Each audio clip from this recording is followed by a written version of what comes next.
Okay, so what we're going to cover today is essentially another way of saying the conservation of energy, really. It's easy to understand, hard to do the calculations perfectly correctly, at least in my experience. I always make silly mistakes with it. So essentially, anyone know, this is essentially the first law of thermodynamics, if anyone knows the first law of thermodynamics, which is that energy cannot be destroyed or created, only transferred. Essentially, that's the first law of thermodynamics. So, yeah. So, the essentials of it are, you need to look at there are a couple of different forms of energy we're going to look at. So as we go further into different topics, we are going to look at different forms of energy. But there are two forms of energy we're going to look at today, which is work done and kinetic energy. Those are the two we're going to look at. And a specific form of work done called gravitational potential energy, which is just work done by another name, to be honest. So if you've got a block which is being pushed with a force of 6 newtons, so let's say the block moves under this force of 6 newtons for 5 meters. So the amount of energy required to move this block 5 meters was 30 joules. How did I find the amount of energy? Yeah, it's the force that pushes it times the distance it pushed. So work done is equal to force times displacement. So each force does work separately. So if I now change this and say there is 2 newtons of resistive force acting against it, so now the work done by this force is 30 joules. What's the work done by this force? It still goes up 5 meters, but it's done 2 times 5, so 10 joules. So this is doing 30 joules of work this way, and this is doing 10 joules of work this way. What is work done by resistive force, essentially, physics people? Energy lost. If there's a resistive force, the work done by so forces do work, essentially, when they move things. If the work is done by a resistive force, there's energy lost. Essentially, the energy is lost from the system.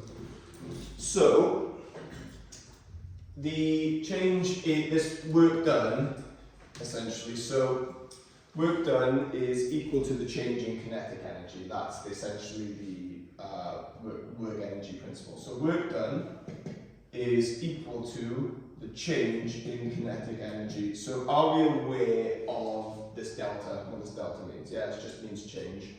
So non-physics people, because I'm not sure, I say that's just you two, isn't it, that are non-physics. Do you know the kinetic energy formula from GCSE? Is it on GCSE physics? Okay, fair enough. So it's quite simple. I could derive it, so we use something called, again, for physics people here, did this formula look familiar? It's from Subat, you've done Subat yet? Essentially you use that to derive it. It's nothing terribly difficult, but essentially you just sub this into Newton's second law and it'll give you the kinetic energy formula. But kinetic energy of an object is equal to 1/2 its mass times its velocity squared. Why does that make sense? Why is kinetic energy tied to velocity? Because kinetic energy is movement energy, right? So it's moving faster, it's got more kinetic energy, and if it's heavy, it's also got kinetic energy. Sorry? Would M be the constant? M is a constant in the sense, yeah, so the kinetic energy is proportional to the v squared. Interestingly, the half comes from integrating, you integrate v, and you get v squared over 2. So the half actually comes from integrating, but I won't go into that. So anyway, so this equals the change in kinetic energy. So what I'm going to do, I'm going to say that this block starts completely stationary, and what I'm going to do, so I'm assuming it starts stationary now, right? So this velocity is 0 meters per second, and now over here, I want to know what its velocity is once it's travelled the 5 meters, okay? So I'm going to make this from over here. Right, so let's ignore the resistive force for now, because I want to keep this simple. So what is the work done by that force? 30 joules of energy, right? So the work done is equal to the change in kinetic energy. So 30 joules, 30 is equal to the kinetic energy at the end, take away the kinetic energy at the start. So final velocity is v, initial velocity is u. But I said to you it was stationary, so what's the initial velocity? 0, so 30 is equal to 1/2. and then I'll make the mass of the block. Should we say it's 2 kilograms? So 2, yeah. So 2 times v squared. So we agree that v squared equals 30, and then v is equal to square root of 30, essentially. So we just essentially just equate them. So v, so square root of 30. So the velocity after travelling the 5 meters under this constant force of 6 newtons is 4.5 meters per second. And let's go over here and do another one, just to make a point of it. So the work done principle can actually be, I prefer this definition actually, the work done is equal to the change in kinetic energy plus the energy lost. And this one will be important because you can be told about energy loss and you can have resistive forces. So, is work done kinetic energy? So this is something that I find is kind of muddled through a little bit. Work done and kinetic energy are not the same thing, they are equal. So work done is essentially the force you get to play with, and then it gets split amongst everything else that's in play. So kinetic energy, energy lost, and then if there are other forces in play, for example. So the work done is essentially the energy you get to use. Essentially it's split up between everything else, so that includes the energy lost. So if I've got a block, so it's force is applied to it of 20 newtons, and a resistive force acts on it of 5 newtons, and I will tell you this block has a mass of, let's make it a bit more interesting, 6 kilograms. So now this block is moved 20 meters by the net force. So it's moved 20 meters by the net force. So I want to know what its velocity is over here. So I will tell you, do you want it to be stationary or do you want to mix it up a bit? Yeah, mix it up there. So we say this, it's moving with a speed of 2 meters per second initially? Yeah? Okay, so what is the total work done? So the work done would be 20 newtons acting this way times 20. So the work done is 400. It's 400 joules of energy. What's the energy lost?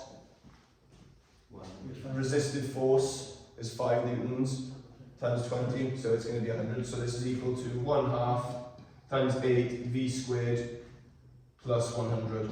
So something that the physics people might find a bit awkward here. What could I do instead of just thinking of this energy lost? Do you agree I could just think of it as 15 newtons that way and then ignore the energy lost? The reason I'm doing that is because you are going to have to consider resistive force at some point. Would you agree this is the same thing? Because this 100 gets moved over here anyway to give you 300. So what you could have done anyway was 15 newtons times 20 in this direct, the net. So that it is essentially what it is, but sometimes you do have to consider energy lost, so it's worth considering separately. So 300 is equal to 4v squared. So v squared is equal to 75. So v is equal to square root of 75. 5 root 3, so 8.66 meters per second. So it's equal to 8.66 meters per second. So in a lot of perfect systems, and yeah. What about 2 meters per second? That's close to. Oh, why not? Oh, whoops. Yeah, thank you. Thank you. Yeah, I'm being done here. Thank you. Right. So let me do this again. So it's equal to the change in kinetic energy. So 1/2 of 8v squared, and then take away 1/2 8 2 squared. So that's the kinetic energy initially, right? That's the change, and then plus the 100 joules. Sorry. So 300 equals 4v squared, and then this is 4 times 1/2, so 2, so 16. Let me just check this. So 4, 16, so minus 16 plus 100. So 300, and then add 16, so 316 equals 4v squared. So that's going to be 79. Yeah, 79 equaling v squared. So 79, and then square rooting it. 8.89. Sorry? Oh, sorry, no, but this 100 should be gone. So this, oh, sorry. So this is 400. Sorry, I'm making a mess of this. Yeah, so 400 and then it's 300 overall. So it is correct. I've just written the wrong thing. So 316, 79, and then v was 8.89. so the velocity was 8.89 meters per second. Alright, let's go again. So I'm not going to make it too overly difficult, to be honest. I'm just going to give you a block. I'm not going to give you a resistive force at the moment. I just want you to be able to work with it, really. So here is a block, which I'm actually going to start drawing as particles now, because in the exam they will be drawing as particles or spheres, generally. So I will tell you this has a mass of 12 kilograms, is being pushed by a force of 30 newtons, and the force of 30 newtons pushes it 15 meters. So can you please tell me if its velocity initially is 3 meters per second, a force of 30 newtons is applied, pushing it in this direction, and after 15 meters, what would its velocity be?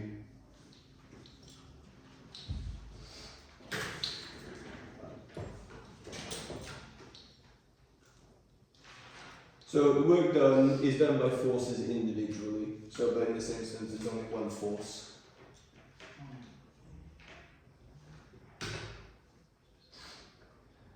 So it's nice because from that you can work out its acceleration in Newton's law, you can work out its velocity at whatever distance you like, really.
Okay, so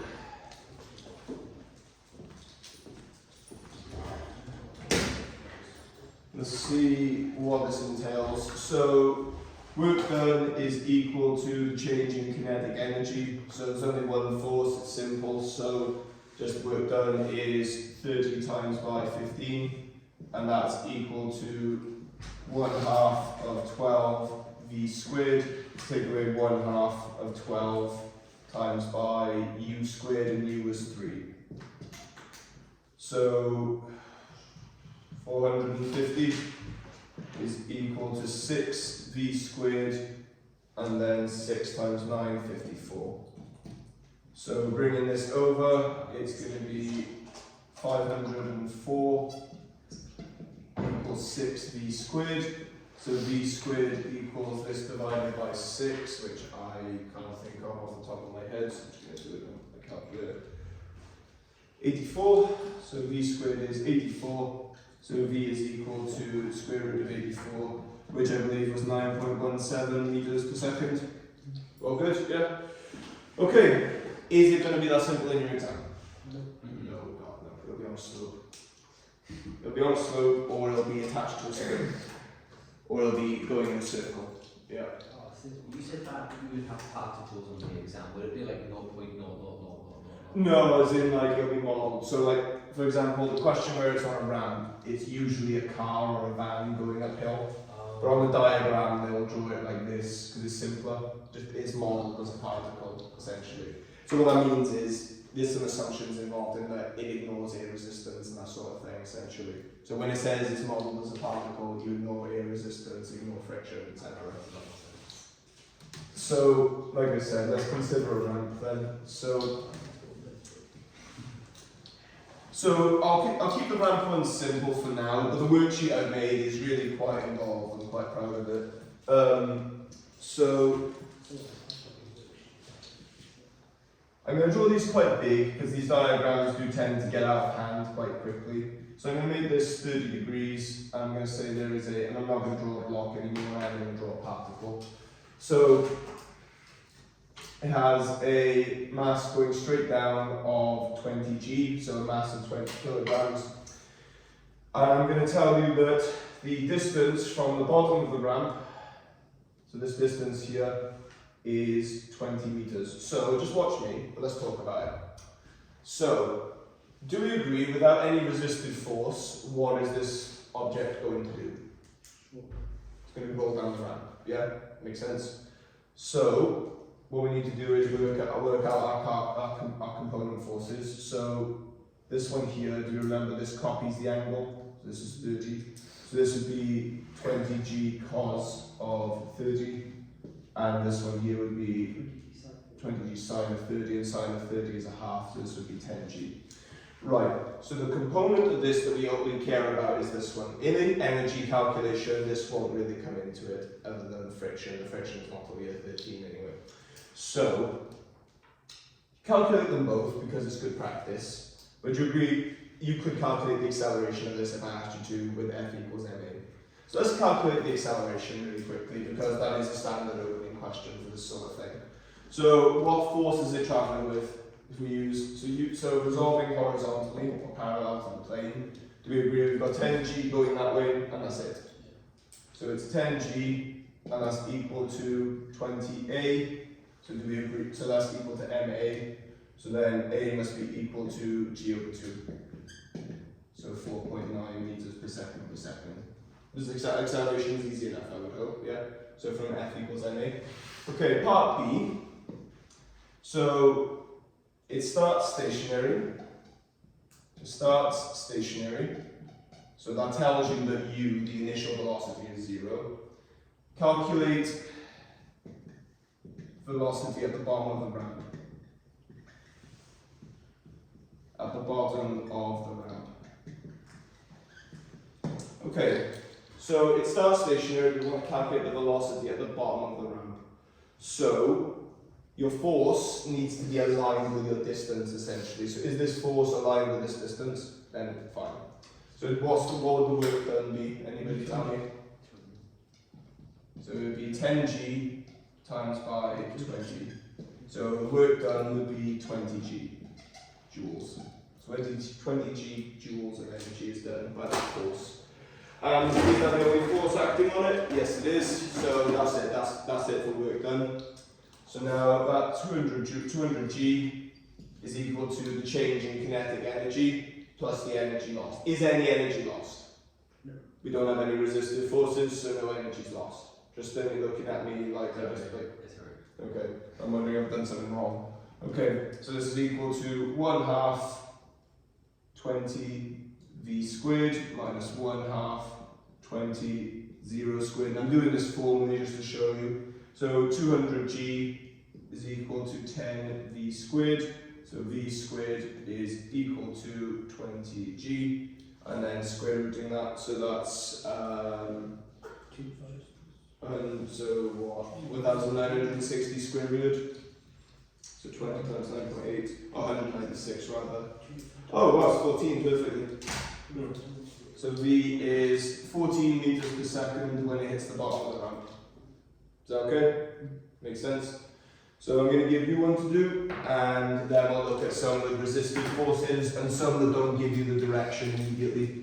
So this isn't directly what you will get. You will get questions on ramps, but your questions on ramps will be to do with power. So the power energy principle is what we'll use, is what the ramp question will be for you. But I think this is good because it shows you how to use conservation of energy. So this won't be directly how your question is phrased, but it will use these aspects. So energy conservation is used in pretty much every single question on this exam. If you go in there without knowing the idea of the conservation of energy, you will fail. So here is another ramp. So I will tell you that this is a particle. It is a particle of mass 50 kilograms. It has a force of 50 G acting downwards. I will tell you that the ramp has a slope of 60 degrees. So it will work out to be times root 3 of something. I will tell you that this object is 12 meters from the base of the slope. Can you first of all calculate its acceleration? And then B, can you calculate velocity at the bottom of the ramp?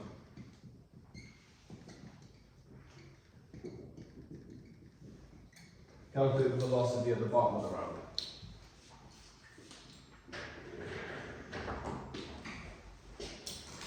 That's it. So you've got a new person in your year 7 class tomorrow. Oh, okay. She's moving out.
Yeah, so sorry, I should say, yeah, it is assumed to be stationary initially.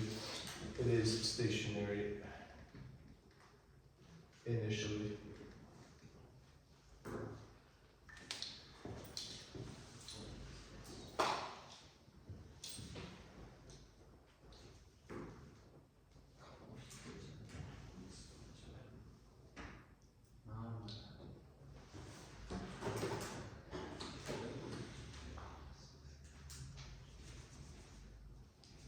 How do you know it was going to end in root 3?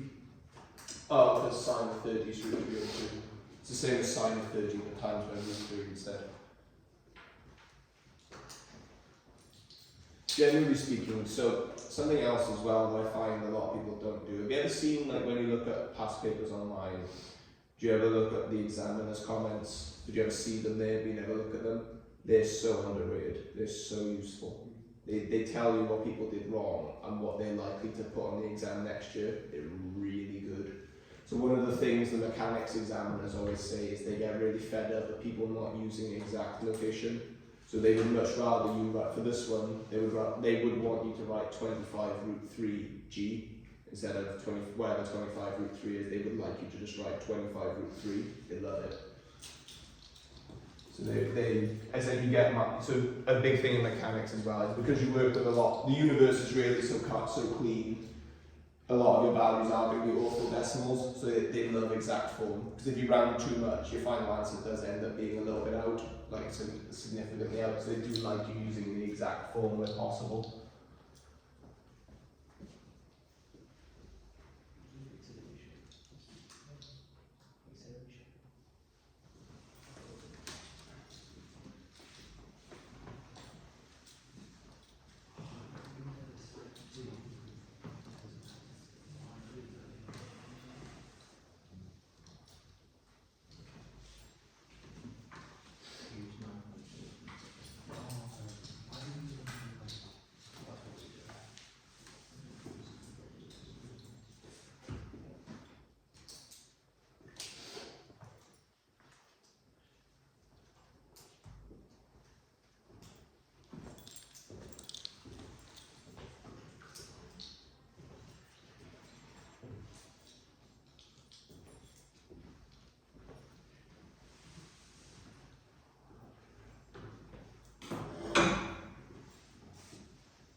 What do you get for your acceleration?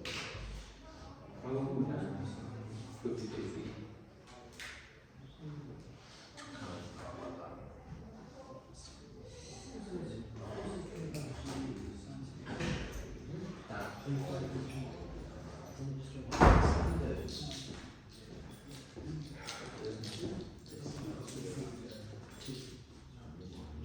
Can't believe that's on camera.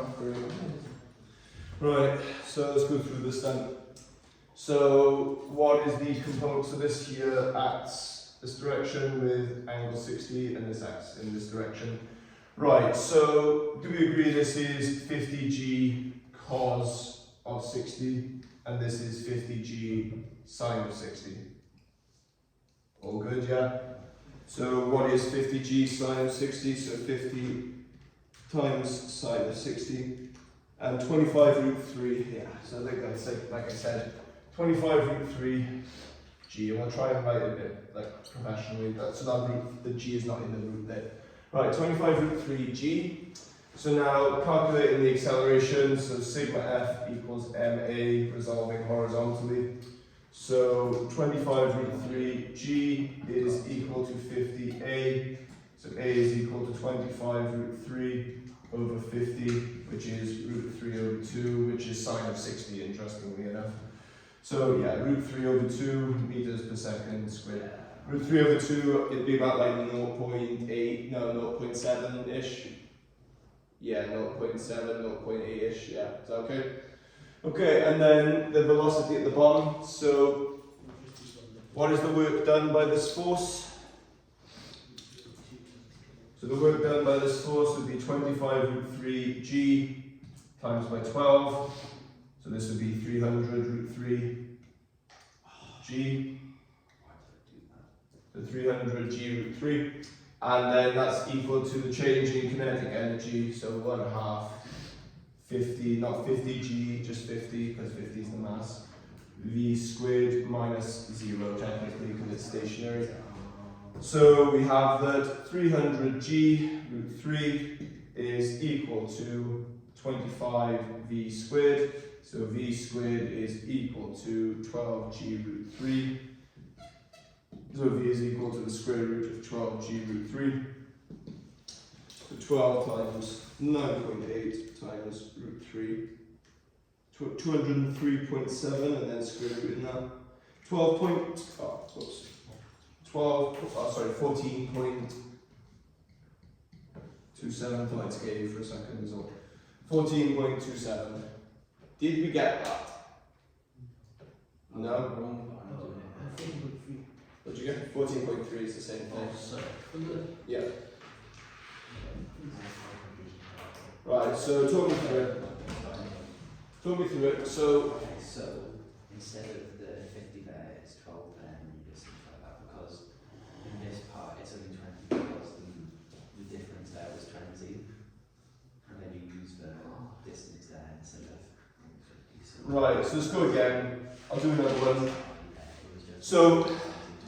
just confirm to me, if you got it wrong, have we identified where our errors are? Yeah. Okay, let's go again, let's do it well. So I'll say this is sine of, this is 45 degrees. We have a particle of mass 5g. No, make it nice, 6g. So 6 is the mass, and then the weight obviously is 6g. Can you please calculate acceleration and calculate velocity at the bottom of the ramp?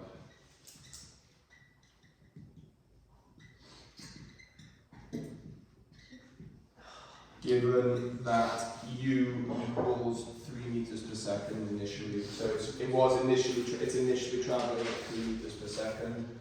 Its distance from the bottom of the ramp also,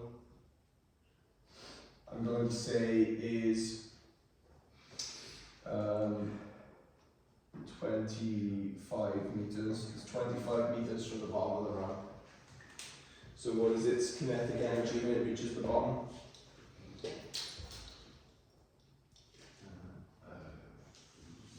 So what is its velocity at the bottom of the ramp?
So remember the initial velocity here is given as 3 meters per second, it is not stationary.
Is that one of those jokes that tell you like how much you should be drinking in a day? Yeah, I'm pretty much.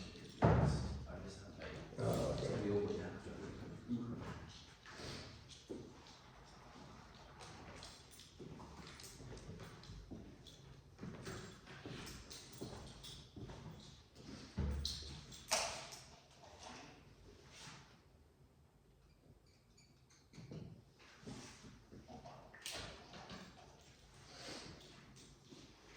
Okay, so I'm going to start working through it. Feel free to keep going though. Right, so A is just sine of 45. I'm hoping we can see this by now, but if it's just the force and of gravity and nothing else, it's literally just sine of the angle. I imagine you probably noticed that. Is it root 2 over 2? Yeah, so it's 0.707. Yeah. So acceleration is sine of 45 equaling 0.71707 meters per second. And again, you can do it formally, so this would be, let's do it formally, because of this here, do we agree this is 6g sine of 45, so 6g root 2 over 2, so it's 3g root 2. When you have to times it by g, Hmm? when you have to times the acceleration by Oh god, yeah, one of them, yeah. Right, so let me just do this formally. So g root 3g root 2 equals 6. Now the g's cancel, what am I saying? 6a. No, sorry. 6a.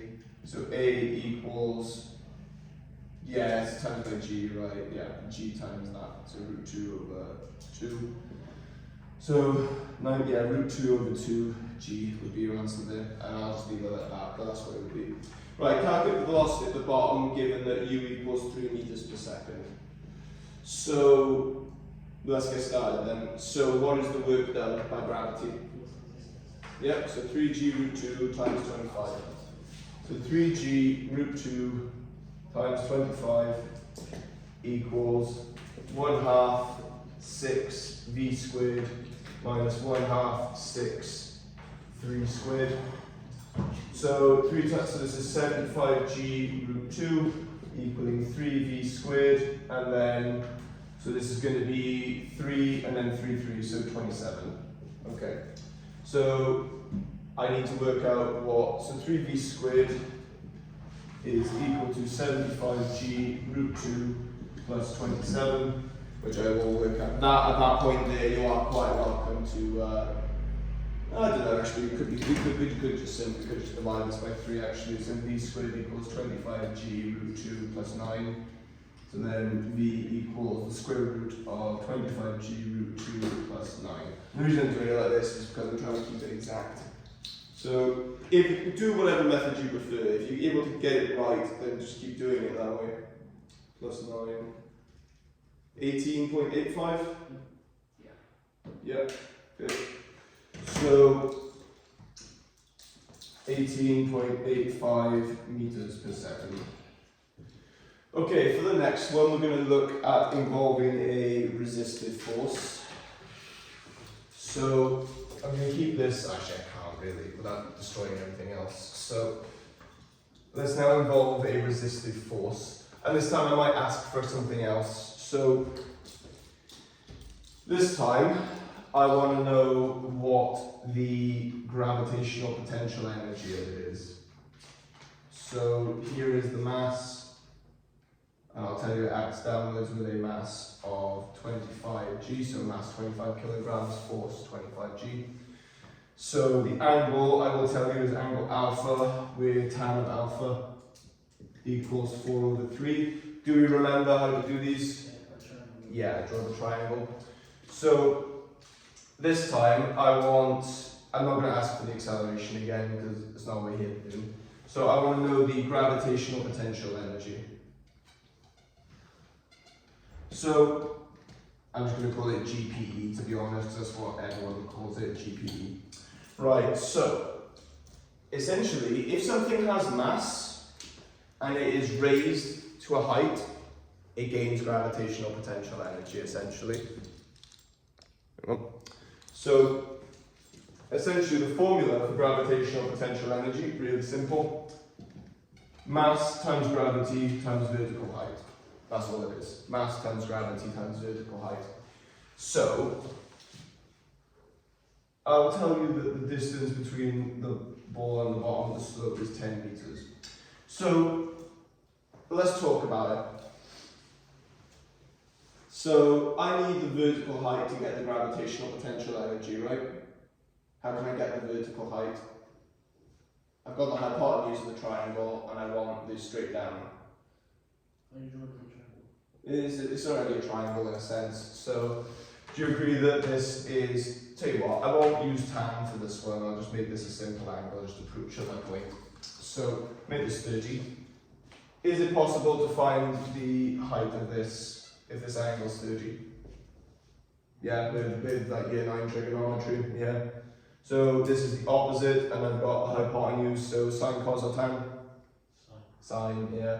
So sine of 30 is equal to thing I'm looking for, h opposite over 10. So h is equal to 10 sine of 30. So in this instance it's 5 meters. So this is 5 meters here. And now can I calculate the gravitational potential energy? Have I got the height and the mass? Yeah. So the mass is 25. So this would be 25 g times by 5. So it would be 125 g joules of energy.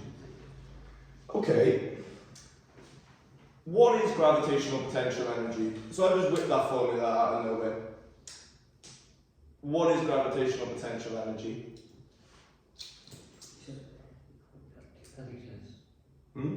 So you said as you go up, you have more gravitational potential energy. Mm-hmm. So that's So that makes sense from the formula, right? So if you increase the height, the whole thing gets bigger. That makes sense. It's work done by forces of gravity, essentially. So if there's a force pushing something a distance, do you agree that force will do work? Gravitational potential energy is work done by a force of gravity. And I'll prove that to you. Do you know how I'm going to prove that? What force is pushing that block down the slope? Gravity. And do you agree that that force would then be 25g times, 12.5g? Yeah? What's the work done by the force? 12.5 times 10. 12.5g times 10. 125g joules. It's the work done by that force. So it is all it is. And I can prove it another way, ready? What is mg? It's a force, and what's h? A distance. Yeah. So it's just work done, is all it is. So the gravitation, by finding the gravitational potential energy, you're actually just finding the work done by that one force, essentially.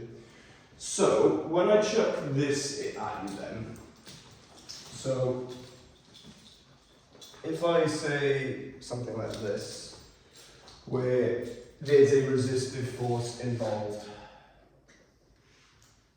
So here is a particle on a ramp, so there is a resistive force of 10 newtons acting upwards, and this resistive force could literally be anything, friction, air resistance, etc. In the further one, you won't have to calculate any resistive forces, but you do have to deal with them. So you won't know specifically what they are, it will just say there is a resistive force, essentially. You are just expected to know it acts opposing.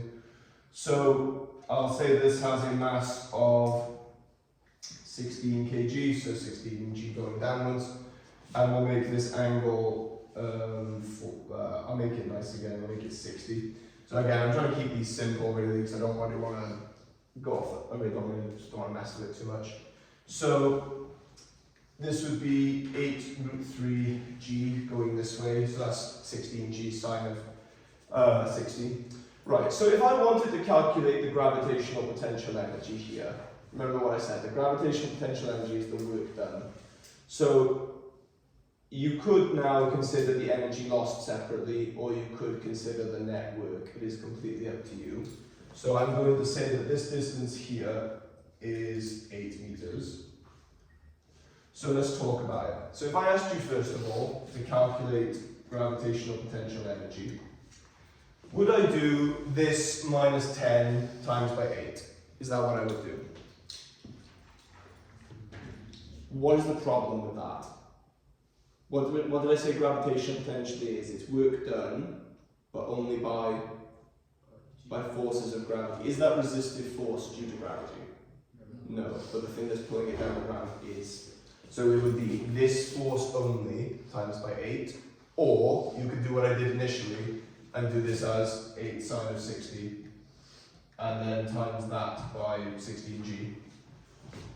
Did you see what I mean in that? And again, you see how it's direction this way, force this way, or you can do force this way, distance this way. You just need both in the same direction essentially. I'm willing to bet that 8g, 8 square root g, 3 root g, 8 square root 3 root g times 8 is the same as 8 sine of 60 times 16g. They're the same thing. So either one will give you the gravitational potential energy, that's fine. My point being, this resistive force does not factor in to the gravitation, to the work done. The resistive force is not work done by gravity essentially.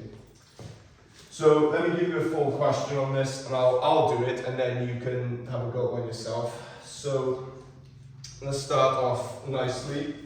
So I will go back to acceleration because we are still learning our mechanics basics. So I'll tell you that I want to calculate the acceleration. So I'll do this one, then we'll do one more, and then we'll probably have to call it. So calculate the acceleration, and then we're going to have calculate the gravitational potential energy, and then we're going to have calculate velocity at the bottom of the slope. And I'll tell you that initially the velocity initially is 4 meters per second. Initially. Right, so let's work through it. So calculating acceleration first of all. Should be straightforward enough. So resolving horizontally. So sigma f equals ma. So 8√3g is going to win. So first of all, you need to look at these and see which one is bigger. Which one is bigger? 8√3 times g or 10? Yeah, and you can tell that because g is almost 10, right? So you can tell that it's going to win. So 8√3g minus 10 is equal to mass times acceleration, so 16 times the acceleration. And then a is equal to 8√3g minus 10 over 16. So that's 8 times square root 3 times 9.8 minus 10 divided by 16. 7.862, so 7.86 meters per second. So every second that this is traveling, it gains 7.8 meters per second of speed. So calculate the gravitational potential energy. So we've already kind of done this. So I'll give you two ways you can do it. You can either do 8√3 times this 8 here. So 8√3, oh, this is part B. So 8√3 times by 8. So 64√3 g. Or you can do 16g times 8 sine of 60, so 16 times 9.8. Sorry, I'll keep the g outside. 16 times 8 times sine of 60. Yeah, 64√3 again. So if you did that times 9, I'll give you 60. Either one will work for giving you gravitational potential energy. That is generally seen as the simpler one, but you've already got this for other things, so if you're happy with it, you can just do it as that. Right, so calculate the velocity at the bottom of the ramp. So this is what I was leading up to. So let me make some space over by here. So this time using work energy principle. So the change in gravitational potential energy is essentially the work done. So degree gravitational potential energy is work done, right? So what does the gravitational potential energy go to when it's at the bottom? What's the height? 0, right? So the change in gravitational potential energy is just the work done. So 64 root 3. So again, we did it by here, right? It was this. So 64 root 3 g, and that's equal to 1/2 16 v squared minus 1/2 16 4 squared plus the energy lost. What is the energy lost? 10, it's a force of 10 newtons acting over what distance? 8 meters. So what? How many joules are lost? 80 joules. Yeah, 80 joules are lost. So now we just rearrange for this really. So I will just rearrange this. 8v squared is equal to 64 root 3 g plus, so 8, so this is 8 and then so 128. Hang on, so this here is 128, right? And then plus 80. So that is minus 84, so plus 84, or plus 48 rather. So plus 48, and then, yeah, we can just rearrange that now. So plus 48 divided by 8, so we get the v squared is 141. And 7, and you can see that's just below 12, right? So it's going to be 11, it's going to be just below it, yeah, 11.91 meters per second at the bottom of the ramp. That energy lost is important, it is important to consider. Right, any questions? Right, I'll give you one to do them. So right over here.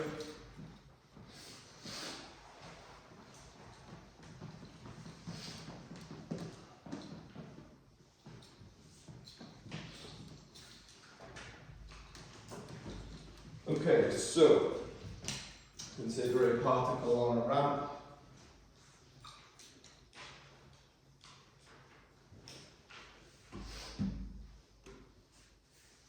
So this particle has a mass of 15 kilograms. The angle of the slope is, I'm going to make this 75, no, just don't do it exactly, yeah, we'll do 50 degrees, yeah. Because you are going to have to work with a decimal for that one, unfortunately. So a resistive force of 20 newtons acts upwards, and the ball is 16 meters from the base of the ramp. Its initial velocity is 12 meters per second. So it's travelling at 12 meters per second initially, experiences a resistive force of 20 newtons. Can you please tell me its, first of all, can I have its acceleration down the ramp? Can I have the gravitational potential energy? I'm just going to write GPE again, I don't know what I'm doing now. So can I have the gravitational potential energy, and can I have the velocity at the bottom of the ramp? So can I have the velocity at the bottom of the ramp?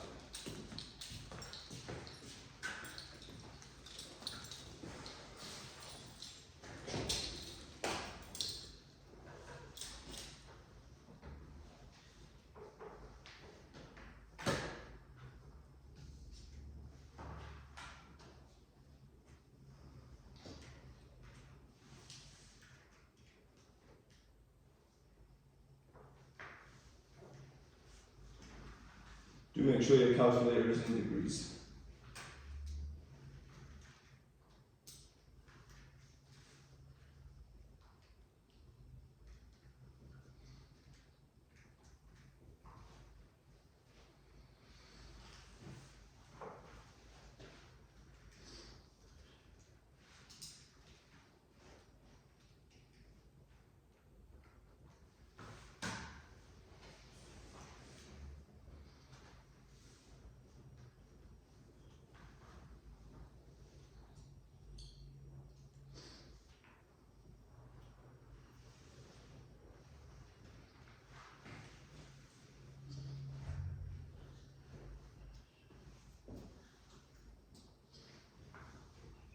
It's the gravitational potential energy is the same as the work done.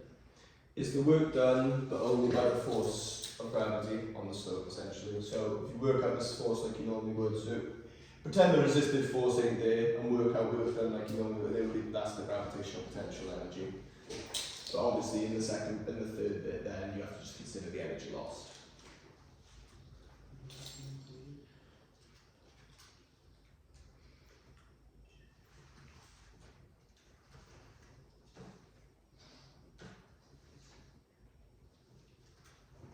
What's that say? Mm-hmm. You know the triangle, could you like rotate it like 2 So say not for that one, can you do it like that, but with the exact same values? Yeah, it would be, it's just they're comparable triangles, yeah. It wouldn't make a difference. I'm just doing it to mix things up a bit. Yeah.